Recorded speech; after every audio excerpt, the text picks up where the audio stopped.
I think we can all agree that the highest praise is due to those who have fought their way to greatness from obscurity, who have pulled themselves up by their own bootstraps, clothed themselves in power, and proven themselves worthy of that authority. I entered Spain with only a handful of men, fought bravely, proved myself a leader, and eventually, as a result of my exploits, was honored with the supreme command. I conquered the Celtiberians, subdued Western Gaul, crossed the Alps, overran the valley of the Po, sacked town after town, made myself master of the plains, approached the bulwarks of the capital, and in one day slew such a host that their finger rings were measured by bushels, and the rivers were bridged by their bodies. Unlike Alexander here, I never pretended to be a god, never related visions of my mother.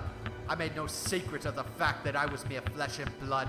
My rivals were the most capable generals in the world, commanding the best soldiers in the world.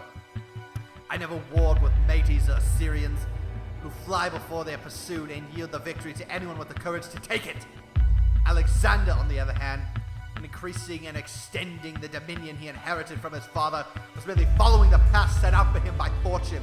This fabled conqueror no sooner crushed his puny adversaries in the victories of Issus and Arbela than he forsook the traditions of his country and lived the life of a Persian, accepting the worship of his subjects, handing his friends over to the executioner, or even assassinating them at his own table.